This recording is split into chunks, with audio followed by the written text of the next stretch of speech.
Hello, everyone. I want to thank you for being here today. My name is Amy Hennon. I am the Director of Advocacy and Financial Stabilization at the Maryland Volunteer Lawyer Service. I know we have a variety of folks in our audience today. And so I just want to let you all know that this training on retail energy suppliers is a co-presentation between the Maryland Volunteer Lawyer Service and the Pro Bono Resource Center. MVLS is the oldest and largest provider of pro bono legal services in the state. Clients apply to us for assistance with legal issues such as family law, housing, consumer issues, expungement, tax, and estate planning and administration. If you're an attorney and you're not already signed up with us, please go to our website and under the drop down under attorneys, please select that you want to apply to be a volunteer. We work with the Pro Bono Resource Center to provide utility bill clinics. We are doing them several times a month in order to help those that are dealing with a variety of utility issues, especially with regard to the ways that sometimes lawyers are needed to help out with particularly water bill issues, and we're working directly with the Office of People's Counsel to also help those folks that are experiencing issues with BGE bills. And so a couple of kind of preliminary matters. I just want to mention that if you are looking for the presentation, it's already in the handouts section of the GoToWebinar format. And so if you just look over there, it's you can actually download it immediately. And then secondly, as we're going through this, if you have questions, please type them in as they come up. Please type them in the questions box, and then we'll answer all of the questions at the end of the presentation. Allison, did you want to talk a little bit about PBRC? Sure, I'll just mention, I'm Allison Harris. I'm Director of the Home Preservation Project of the Pro Bono Resource Center of Maryland. The Pro Bono Resource Center is the pro bono arm of the Maryland State Bar Association. We're charged with recruiting and training attorneys to undertake a wide variety of pro bono matters. If you go to our website, probonomd.org, that's where you'll find the training for our utility bill clinics. If you are so inspired by today's presentation that you'd like to get involved and help customers who are having energy bill issues, water bill issues, other things you may be able to help out with, you can do that at probonomd.org. That's where you'll find our training. We also do estate planning for seniors in Baltimore City and tax sale foreclosure prevention in the spring. And all these things are really tied together to work in concert to help keep homeowners in their homes, help keep other people in their homes, primarily residents of Baltimore City, which is so crucial right now. So thank you so much for your interest. All right, with that, I will turn it over to Brandi and Jacob to take it from here. Thank you, guys. So my name is Brandi Nieland, and I'm the Director of Consumer Assistance at the Office of People's Counsel, also known as OPC. And in our time together today, myself and my colleague Jake Ouslander, who is the Assistant People's Counsel, will go through kind of what OPC is, COVID updates as it relates to the utility companies and our clients, and then Jake, being the absolute expert, will do a deep dive into retail suppliers and the regulations and laws that they have to abide by. So this presentation will probably be about 1 hour. And if you do have a question, like she said, go ahead and just pop it in the question and answer box, and we will get to everybody at the end of the presentation. So I think first and foremost, what is the Office of People's Counsel? Not everybody really knows, and that's okay. OPC is actually an independent state agency, and we represent the interest of Maryland utility users. So that's going to include your gas, your electric, and private water companies. So I always like to say that it's not public water companies, like as an example in Baltimore City, which is public. It is just private water companies. So our office is mostly attorneys who act as the Maryland consumer's voice in litigation with utility companies. So as an example, maybe a utility wants to raise rates over the coming years that it's charging. Well, OPC, Jake included, would be a part of that litigation, kind of fighting for the best interest of us, the consumers. So this is going to go both for regulated utilities and retail energy suppliers. Now, just to be clear, we do not provide individual legal assistance. Our office is more of like a sort of behind the scenes consumer protection agency. Now, we do have a small consumer assistance arm, where we do a bit of individual advocacy for those really complex utility circumstances and disputes. Many times that's going to look like us providing negotiation assistance or acting as a default navigator or connecting people with other financial resources, and working with the other offices, as an example, to provide those remote utility clinics. But this service is really reserved for sort of our most vulnerable and our most complex situations. And then lastly, we also provide outreach and training, kind of like today, free on a ton of different topics. So if there is something you want to learn more about that's not covered today, or is, but you just want to know more, my contact information is going to be at the end of this, and you just reach out to me and let me know. So before we start to really dive into the retail suppliers, I feel like I would be amiss to not kind of just give a little update on COVID as it relates to our utilities. So the PSC put into place some rules that you've probably heard about in terms of extending the moratorium up until October 1st, and then requiring a 45-day in advance turnoff notice. Now, I want to stress this is gas and electric utilities only. Some other things that are worth noting, if you do run into clients who are looking for help, encourage them to reach out and contact their utility.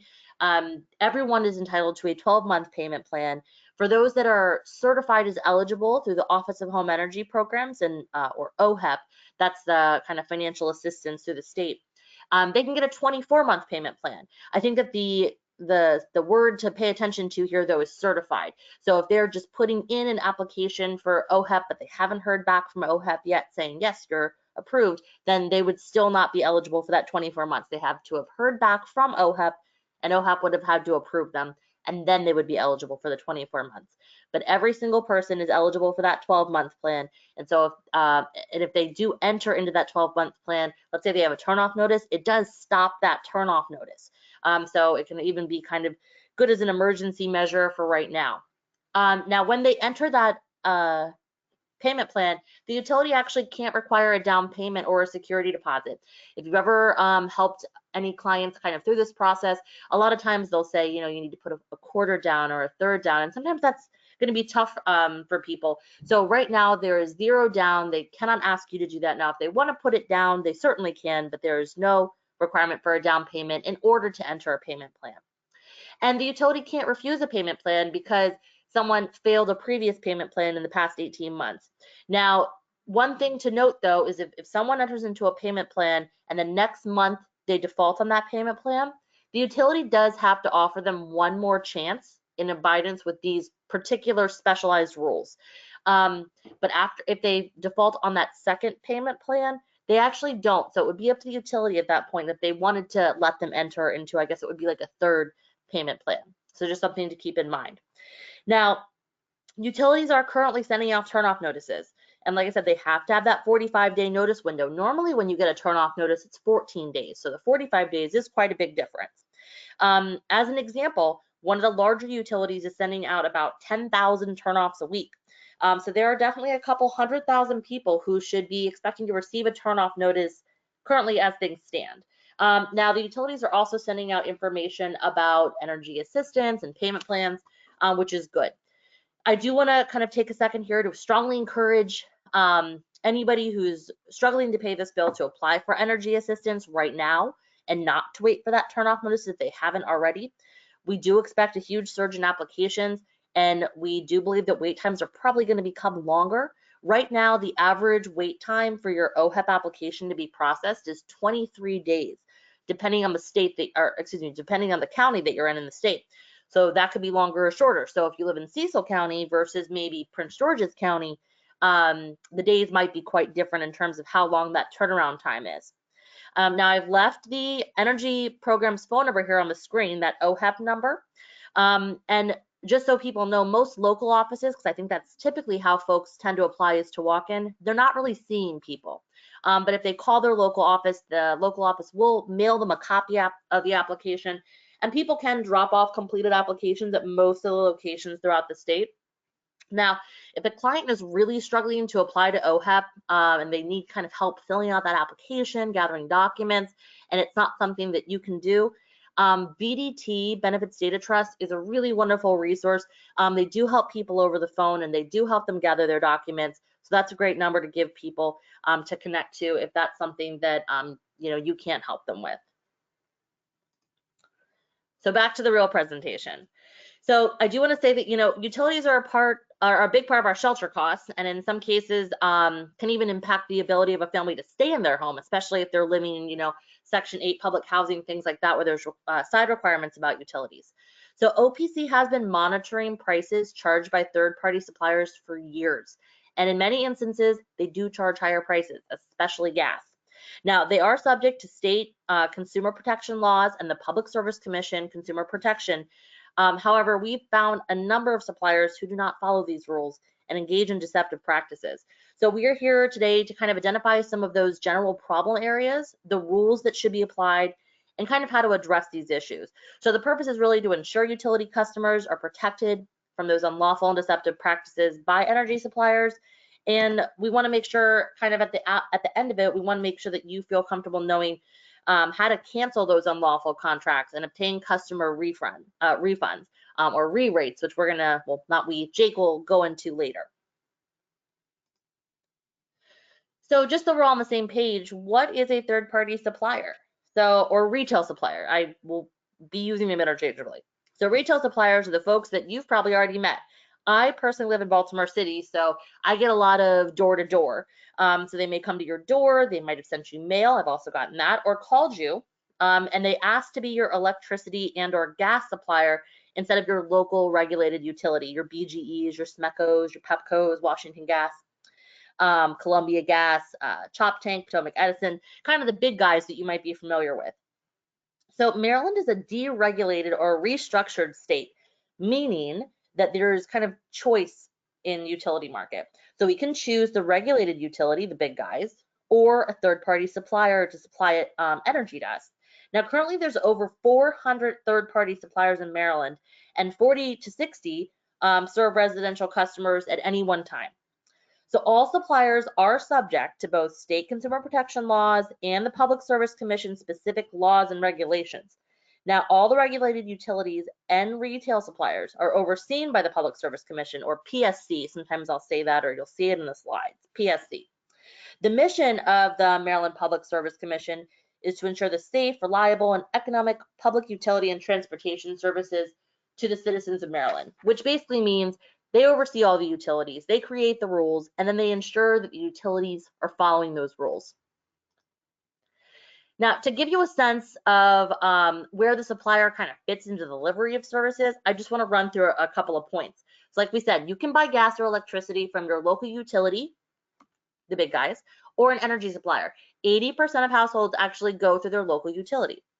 Now, local utility always distributes the supply through wires or pipes, depending on if it's electric or gas. So they're in charge of getting the electricity into your home. The local utility is always the biller for the distribution of services, and almost all suppliers. So same thing, you might have a supplier, but you get a bill from your local utility.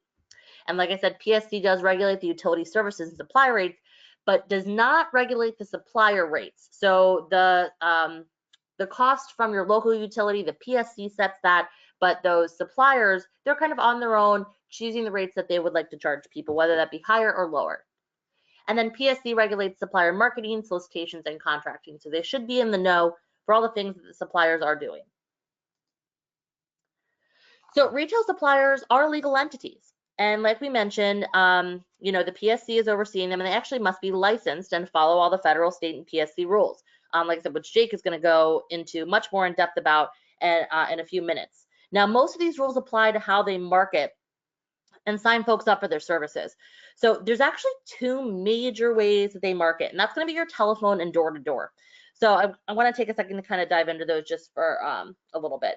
Now, you may get a cold call from a supplier's agent wanting to tell you about a supplier offer. Now, the supplier or agent, they must clearly identify themselves as a supplier.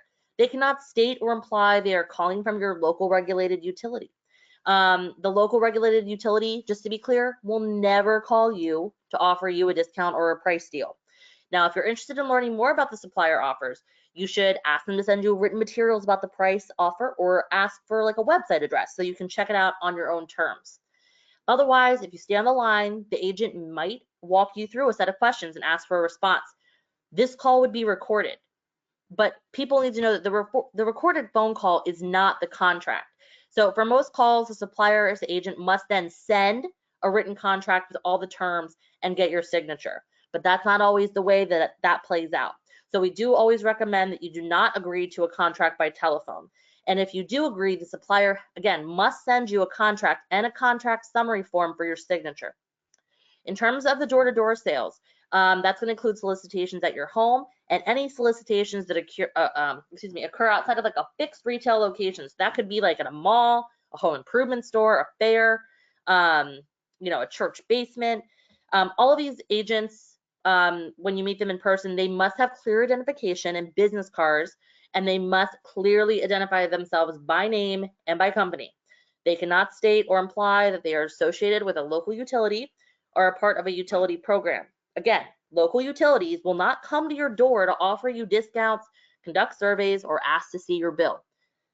So we do recommend that you do not agree to a supplier contract at your door-to-door or other site without doing comparison shopping for prices and contract terms first. If you are interested, again, ask for written materials and a website. Do not give out your identification. Don't give out your utility number or your choice ID number. And we're going to talk a little bit about choice ID in a second. However, if you do decide to sign a contract, the agent has to give you a written contract for you to review and sign, a notice of right to cancel the contract within 3 business days, and a contract summary form. And again, Jade's going to do a much deeper dive into this. Now, suppliers often offer value items, gift cards, airline miles, thermostats, with the contract and with a higher supply rate. So be careful. Figure out if the value of those items will give you a good deal, even with the higher rate, and that you will likely use those items is another question. Under no circumstances, give them your choice ID number or let them see your bill unless you plan to sign over your account. And again, I'm going to talk about that choice ID number again in a minute or so. So I briefly want to pause and talk about some contract terms. These differ from supplier to supplier, but they are so important to consider before making any decisions. The supplier must give you a contract with specific terms. Now, often the contract is in small print with lots of words and may be confusing. The important contract terms to really think about, though, are price in the form of cents per kilowatt hour. You want to ask, how does it compare with the utility price or other supplier prices? Now, our office keeps track of this information, and you can actually find it on our website. We have a wonderful person who does kind of monthly charts on cost. So if you want to check those out. You also want to check, is the price a fixed rate or is it going to change monthly? Is it a variable? Now, variable rates tend to get consumers in a lot of trouble. So some contracts will have a fixed rate for, X months, 3 months, but then they'll switch you over to a variable rate. So if you ever see a large bill from a client, I would just encourage you to check to see if they have a supplier with a variable rate. That could be the culprit. Variable rates are very high risk for consumers, and our office believes that they should probably be avoided. Now, retail suppliers typically claim that their rate will be lower than the standard offer service price, which is the price that's set by the PSC for the big guys for your local regulated utility. So they'll say, our prices are lower than that, and you should let us supply your energy. I will say that in a recent study done in Massachusetts, over the past 2 years in aggregate, people that signed up with retail suppliers paid $30 million more than those that just stuck with their distributor who offered that SOS, that standard offer service price. Another thing you want to consider outside of price is the length of this contract. Is it monthly? Is it 12 months, longer? You also want to check out those automatic renewals. Almost every contract has this. For example, if you have a 12-month contract, you will see a 45-day notice before the end of the contract, and it may include changes to the contract terms, especially the price. So if you do not cancel the contract, it will automatically renew. And then lastly, you want to look at fees. Is there a cancellation fee? If there is, check into that. We've noticed that many times this fee tends to be several $100s. So I want to look at, again, some of these general rules when it comes to these contracts. Every single one has to give you, when you're signing up, a written contract and a contract summary form. It is required for the agreement to be valid for door-to-door, telephone, and internet solicitations. Without a physically signed contract, the agreement tends to be void. Again, there are some exceptions, which Jake's going to go over in a bit, but generally speaking, written contracts and contract summaries are required and they must be signed. And when you're looking at the contract, all of these terms listed on the screen, 100%, no bones about it, must be listed.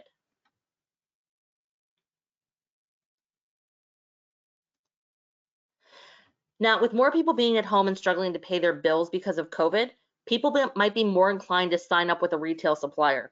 And I'm going to encourage everyone to really think about that decision. Now, earlier I mentioned the choice ID number. That number is basically like the social security number to your account. Now, not all utilities have this. Some just have the account number, but many of them do. And if you provide that number to a third-party supplier, they could sign you up without your knowledge. And unfortunately, it's not uncommon. So I have some example bills that I'm going to kind of run through to kind of point out where you might be able to see this on some of the larger distributors in Maryland. Now, if you're trying to figure out if someone is signed up for a third-party supplier, this is probably a really good place to start looking. So for BG&E, we can see that they deliver our gas and they also are the supplier of our gas. And we can see it right there. And here's our choice ID number. So if someone came to your door and asked to see your bill and they pulled this number, they could, in theory, if they wanted to, sign me up without my knowledge. And that is actually called slamming. For Washington Gas, here it is right here, and we can tell because it says purchase gas charge. This means that Washington Gas is indeed your provider for gas. Again, if you're seeing different things is when you might want do some query about it. Now here we are again, standard offer service price, that SOS that I mentioned. See, we're good here, so we're signed up with Delmarva Power or Pepco. It says it right there. Those are the people that are we're paying our power for. SMECO, again, there it is, standard offer service. You can see that we're receiving our energy supply from SMECO. And Potomac Edison, be right down here if it's outside, electric generation supplier. Now, with that, I just want to end before turning it over to Jake. If you are working with a consumer around their energy bill, I would always ask, do you know if you have a third-party supplier? If their bill is high or has a sudden price increase, check for a third-party supplier in case maybe they didn't know that they were signed up. Okay, and I'm going to leave you with that. And from here, I'm going to turn it over to Jake to, like I said, dig deeper into the rules and laws that govern our third-party supplier friends. Great, thank you, Brandi. As Brandi mentioned, my name is Jacob Ouslander, and I'm an assistant people's counsel with the Office of People's Counsel. Among other things, I've handled a number of supplier enforcement actions that our office has participated in before the Public Service Commission regarding pattern and practice violations of the consumer protection laws and regs that apply to retail energy suppliers. So to begin with, we have pared down this presentation considerably in an effort to streamline it, and we have included more detailed listing of the citations and excerpts from the relevant regulations and laws.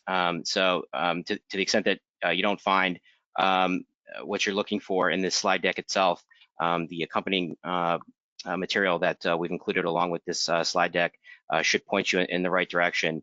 But typically when consumers have a complaint with a retail supplier, they have a difficult time putting into words what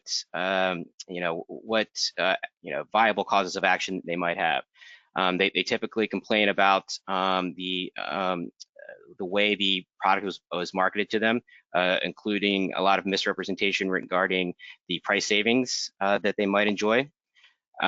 There's also a lot of deception regarding the price comparisons that sales agents use. The price that the utilities charge for default service is subject to oversight by the commission and is known many months in advance. And typically we see a lot of marketing occurring during the switch from the utility price during the summer months to the price that is applicable to the colder weather months. And there's a lot of misstatements by sales agents regarding whether that price is going up or down. We also see a lot of misrepresentation that flows from teaser rates that the sales agent is offering. It might be true that for the first 1 to 3 months of the arrangement, the price that the customer will be paying is lower than the utility's default rate. But typically, after that honeymoon period is over, the price reverts to a much higher price. And we typically see that in variable rate contracts. And in those cases, typically right after that teaser period is over, the price goes up sometimes dramatically, and the customer ends up paying over the life of the contract more than they would have if they had remained on utility default service. We also see problems oftentimes with guaranteed savings that require the customer to stay on a contract for many years before they actually receive the guaranteed savings, and when they're in a position where it's difficult for them to properly account for the savings that the supplier is quoting to them. And then another common problem that we see is the use of prizes or gifts, such as gift cards or airline miles, to blur the ability of the customer to do a price, proper price comparison. And that actually flows into another problem with the situation that's facing a consumer. And if Brandi, if you can go to the next slide, we describe that in the state of Maryland, most suppliers that are serving residential customers, in fact, I say most, but I think all, utilize utility consolidated billing, which means that they don't bill the customer separately for their supply charges. Instead, they send the information to the utility to be posted on a consolidated bill that will include both the utility's regulated distribution charges, meaning the charges that are specifically price regulated by the utility to cover the costs of maintaining a system of wires or gas mains to deliver gas or electricity to customers, and then a separate portion of the bill representing the actual cost of the energy itself, the cost of generating and procuring that commodity on the open market. So typically, when a customer is switched, they never receive a separate bill from their supplier. So unless they're very careful to look at their utility bills each month, they might not realize that the enrollment, that an enrollment has occurred.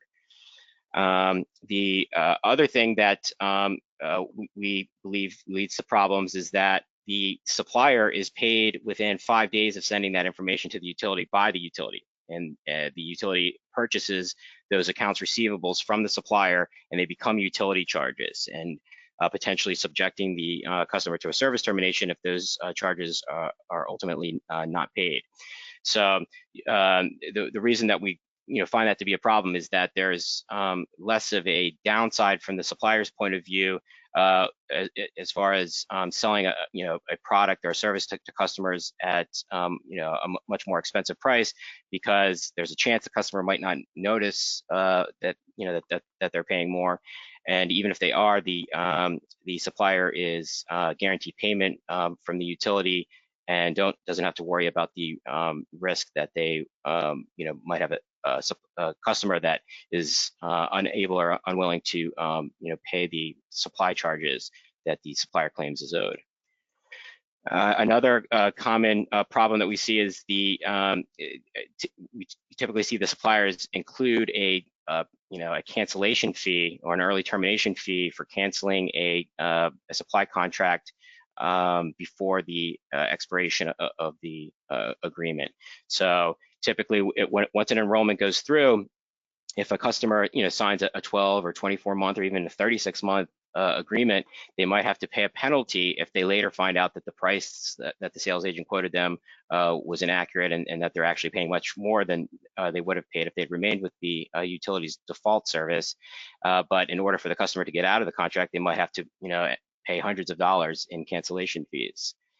And the other problem that we see and believe is not capable of being properly policed at the moment is the inclusion of non-energy charges in that supply price. So if a supplier was, for example, offering a free Netflix subscription to customers, and in exchange for a price that is higher than the utilities price, presumably the cost of the supplier procuring that Netflix subscription for a customer would be one of the costs that would be factored into that price that is being posted on the customer's utility bill.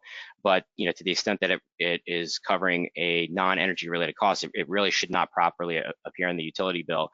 But because of the way the purchase of receivables and utility consolidated billing mechanism works, it's not possible to discern that unless there was extensive discovery, which would not occur unless there was some type of specific evidence that was occurring in order to initiate an enforcement action. All right, next slide.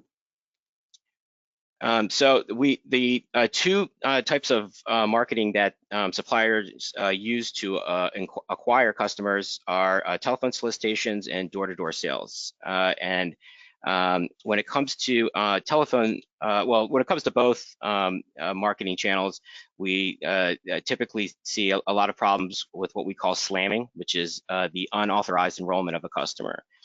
Brandi, when she was reviewing the bills a few minutes ago, pointed out those customer choice ID numbers or account numbers that appear on customers' bills. We frequently see allegations by customers stating that the sales agent asked to see a copy of the bill to perform an energy audit or to ascertain whether the supplier could offer a lower price. And what the sales agent is really doing is copying down that choice ID number or that account number, because that is really the only unique piece of information that needs to be sent to the utility electronically for the enrollment to go through. The supplier does not actually need to send any other information, such as the name of the customer, even the service address. That really, if they have that essentially social security number for energy enrollments, that's the only thing that the utility requires before an enrollment goes through.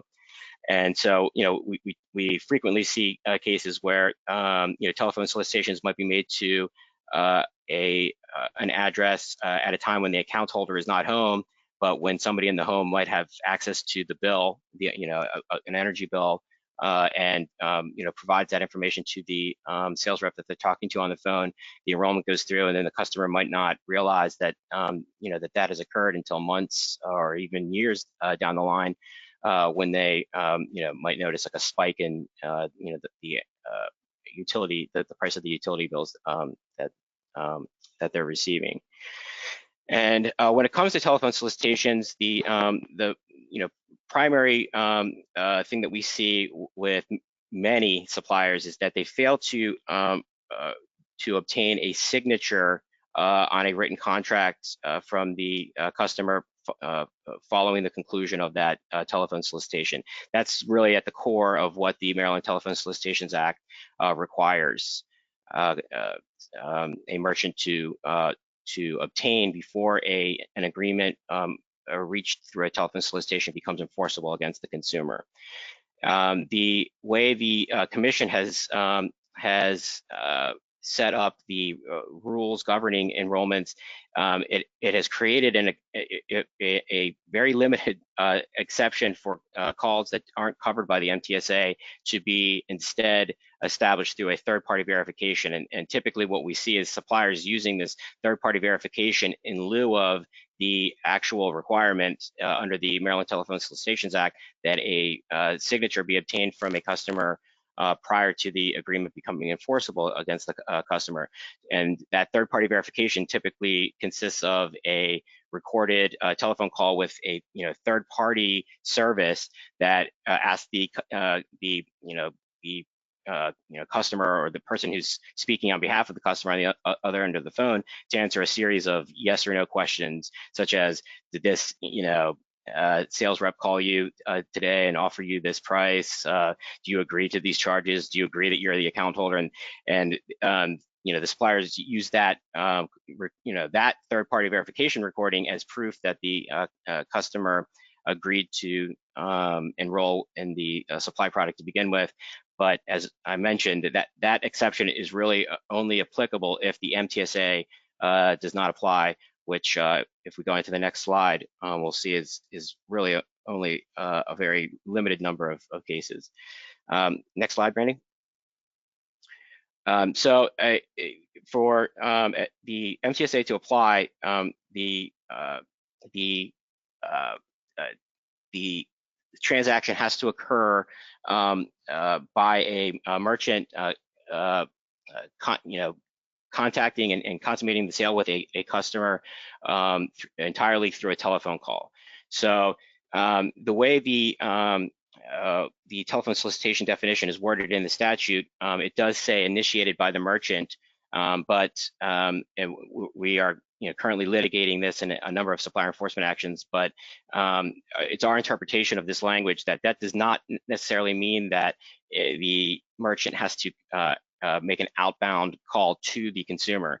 The MTSA would still apply to a situation where a customer calls the supplier in response to perhaps a mailer or an ad on a billboard or a television or internet advertisement. What's important is that the precipitating event be something that the merchant, some action by the merchant. So either to advertise and entice customers to call them, or to just cold call customers. But if the transaction itself is conducted entirely by telephone, then it will be covered by the MTSA unless it fits into one of the enumerated exceptions to the MTSA, which are very limited. And in the context of a retail energy supplier, really would only fall into one or two exceptions. One is if the customer and the merchant already had a prior business relationship. So if the customer did enroll with a supplier sometime in the past, and the supplier calls that customer up again, they are not required to follow the requirements of the MTSA. And that's an example of a situation where those alternative third-party verification regulations that the Commission has issued would come into play. Another possible exception would be a situation where the customer has been mailed all of the terms and conditions in the contract that the supplier is attempting to execute with the customer, and then in that case, the use of a third-party verification would, in essence, be the customer agreeing to sign the contract electronically through the recording. So, typically what we see is the suppliers just jumping to that third-party verification and not, not properly laying the foundation for for that to be a valid form of contracting. So, if you are ever if you ever encounter a customer, seeking help and the underlying transaction was reached through a telephone solicitation, it's very possible that the agreement is not going to be enforceable against the customer because it fails to comply with the MTSA. Can you go to the next slide, Brandi?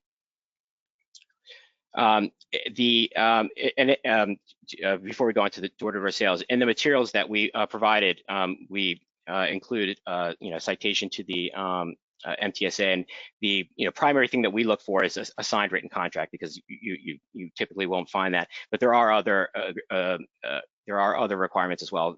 Specifically, one of the big ones would be that the pitch that was given to the customer over the phone has to match the terms and conditions in the written version of the contract, which might not always be the case. But as I mentioned, the two primary forms of marketing were the telephone solicitations and then door-to-door sales. And when it comes to door-to-door sales, we're really talking about virtually any in-person sale. And the types of complaints that the consumer might mention to you might have might have to do with some of the statements that the door-to-door agents made. We typically see the agents making some kind of claim that they are affiliated with the utility. They do that by confusing the customer, and they will mention the fact in a very roundabout way that they are licensed by the Public Service Commission to offer retail supply products in the utility service territory where they're making these pitches, but obviously they have no connection with the utility themselves. And in some cases, the way those suppliers have crafted their trade name is designed, in our opinion, in a deliberate attempt to misinform customers. There's a company called Maryland Gas and Electric, for example, which for many consumers might suggest a utility type operation. And there's lots of plays on names that sound almost like a utility. When it comes to door-to-door sales, we do see problems where a customer is not actually signing a written contract, but what we typically look for and typically see is that the suppliers are not complying with the core protection in the Maryland Door-to-Door Sales Act, which is to notify customers that they have a right to cancel a contract that was pitched to them in an in-person door-to-door sale within 3 days without penalty. And if you can you go on to the next slide, Brandi?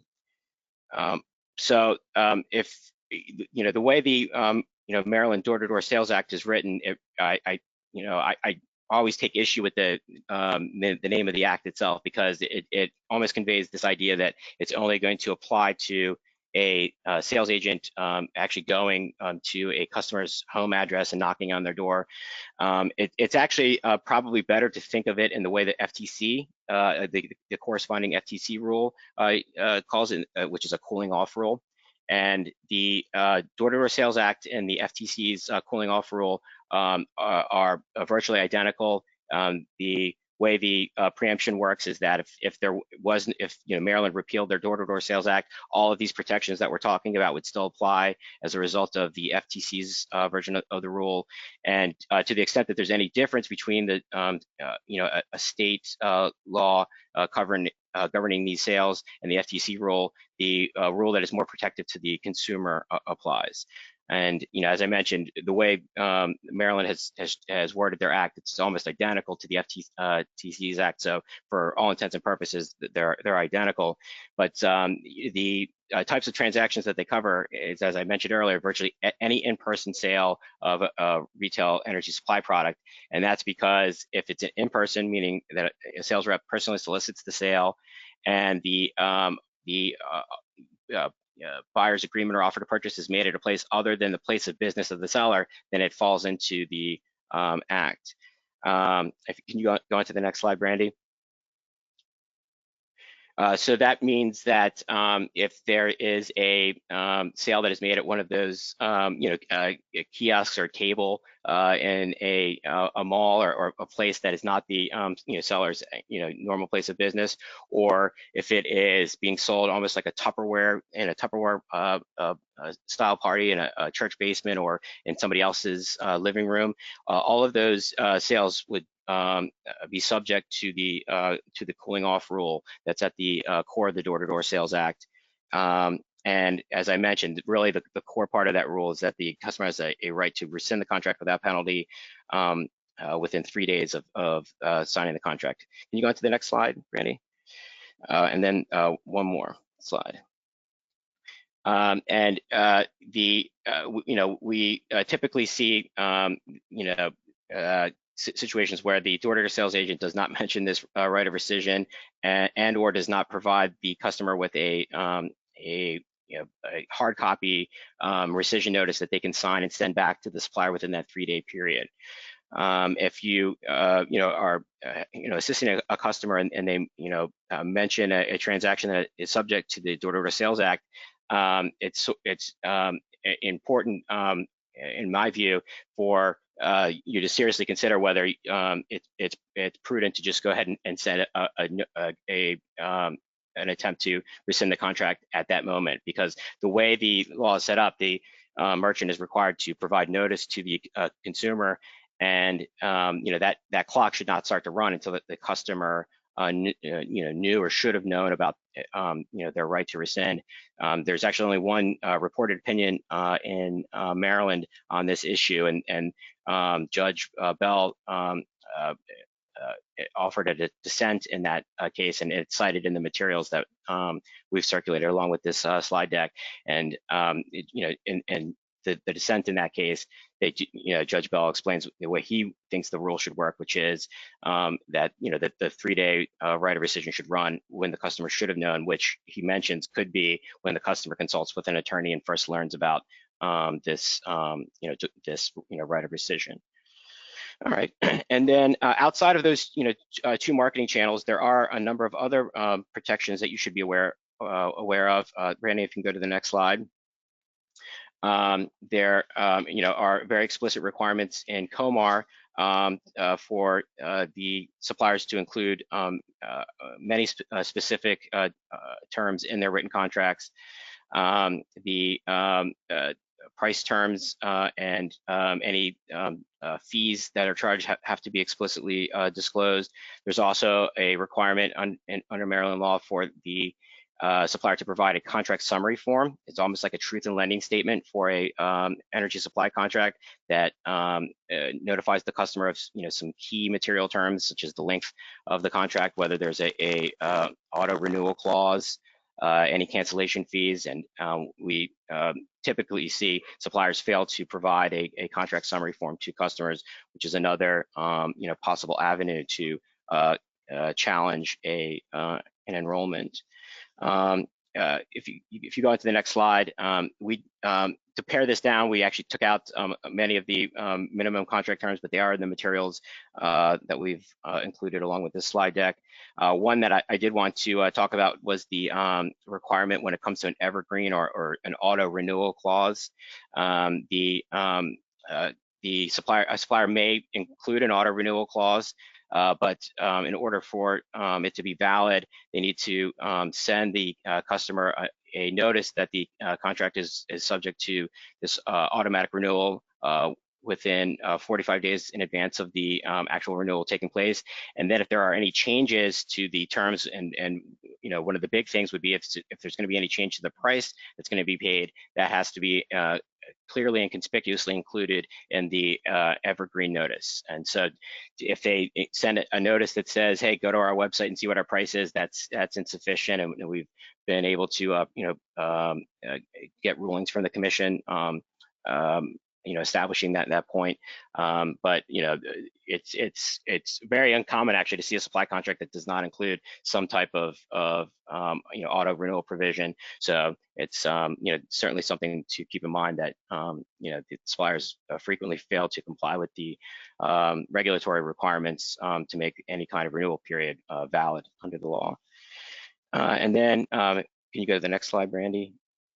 When it comes to a customer's right to cancel their enrollment, they have a unilateral right to do that at any time.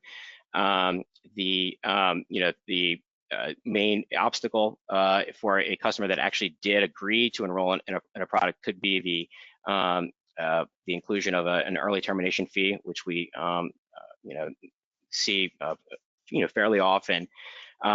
To the extent, obviously, that the customer did not authorize the enrollment to begin with, there can really be no claim by the supplier that the customer is liable for any early termination fees. The primary remedy that the commission uses in these cases is to re-rate the customer, which we've just described on the next slide. Brandi, if you want to go to the next slide. In the way a re-rate works is that if a enrollment is considered invalid, either because they did not have authorization or they failed to comply with the minimum contract requirements, or they failed to comply with the MTSA or the Door-to-Door Sales Act, would be to try to put that customer back in the position that they would have been in had that not occurred. And so the way they do that is they calculate what the customer would have paid to the utility under the utility's default price for that period in question. And all the cases that we've handled, we've really never seen a situation where a customer ends up paying less. So there's usually some type of refund when you re-rate a customer. And the supplier would need to pay that either directly to the customer in the form of a check or by posting a credit on a bill if the customer is going to remain a customer of that supplier.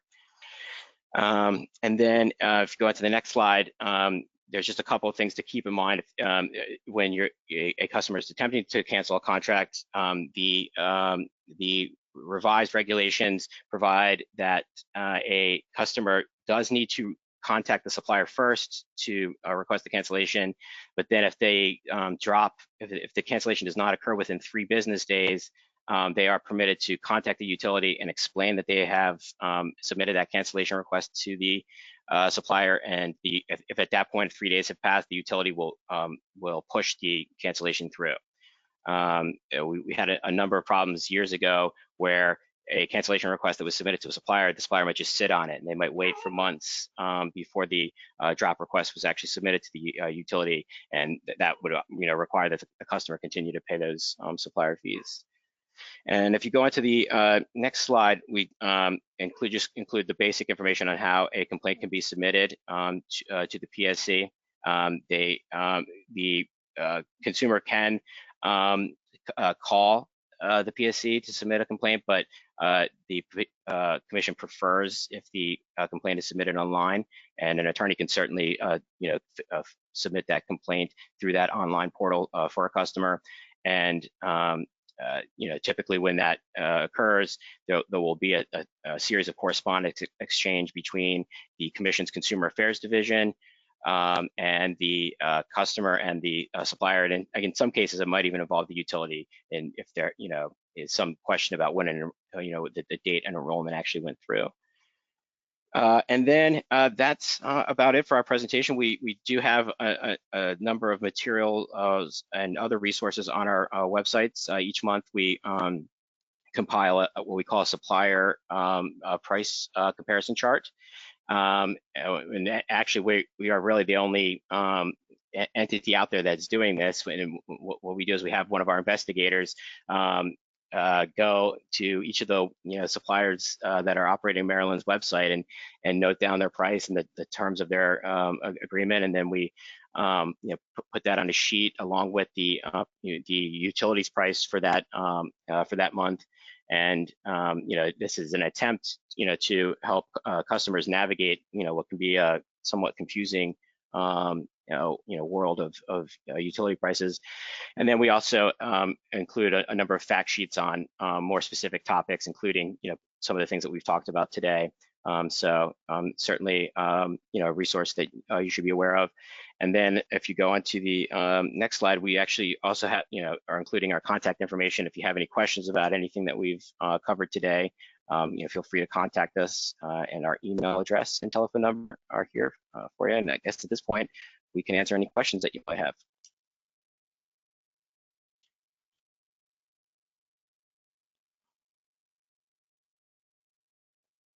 I want to thank you both so much for that presentation. That was really, really helpful and very informative.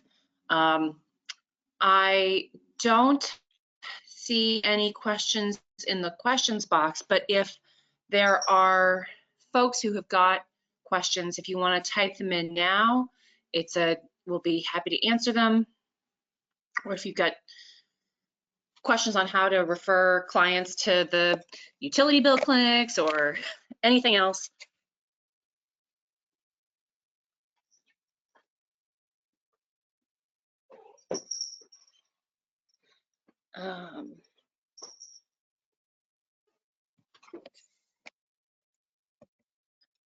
Brandi and Jake, that was really, really helpful and very informative. Thank you both so much.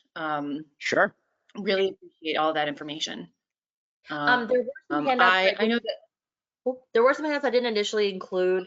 And I'm wondering if it would be possible to send them to folks if they reached out or something like that, if they wanted to leave their email.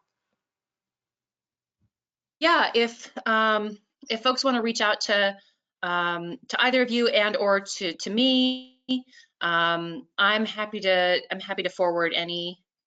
I'm happy to. Quandra just asked, can I get a copy of the presentation? And so the presentation, the actual presentation is already loaded in the handout section of GoToWebinar. So if you just click the little drop down there, there is the third-party suppliers presentation, so that's there for you. But if you'd like the rest of the documents, just Quandra, I know you've got my email. If you want to reach out to me, I'll make sure that we get them to you. And there's another. I'm gonna have to pop this out here.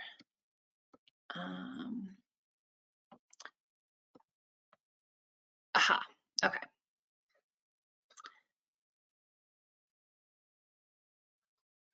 So we have a comment that a weird thing I noticed is that suppliers don't collect the termination fees. Is that something that that either of you know to be?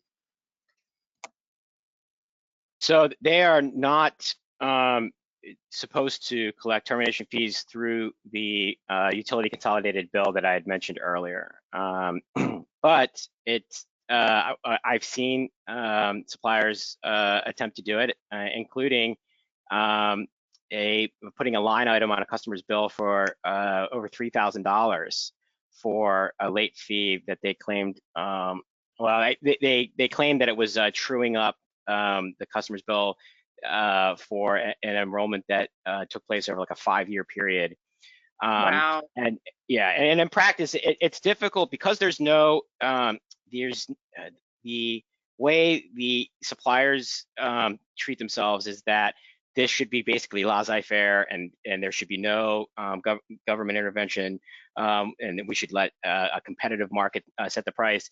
And so, and the utilities, for their part, want to have as little responsibility, you know, between a customer and a supplier to begin with. So typically what happens is the information is sent from the supplier and is posted on the bill. And then, as I mentioned, they are paid within 5 days by the utility. And there's no examination of the charges that are actually being acquired by the utility. There is a provision of the utilities tariff that is called the supplier coordination tariff, and in that agreement, the suppliers that are utilizing this consolidated billing method agree not to include non-energy charges. They agree not to include early termination fees on utility consolidated bills. But as I said, because the utility basically assumes that the information that the supplier is sending them is accurate. So we have no doubt that it is happening. But yes, the way it's supposed to work is the supplier should be required to separately bill a customer for an early termination fee. And so we have seen suppliers do that. The upside for the customer is that those charges that are separately billed by the supplier don't subject them to a utility service termination, but they are of course do subject the customer to other potential hardships, such as a small claims action or derogatory information that might end up on a credit report or something like that. And so in practice, we see. Yeah, in practice, we see suppliers bill customers for early termination fees, but don't actually take legal action to reduce those unsecured debts to a judgment. Yeah, that's certainly good. It's especially right now in the sort of moment that we're in. I suppose that's good. It's just it's very frustrating to deal with clients that receive these sort of large bills and for the termination fee after they have been sort of swindled into into this. Well, I see a couple of thank yous that are put into the chat here to just from some of the participants. And so I'm going to just echo that. Allison, do you have any final thoughts you want to add?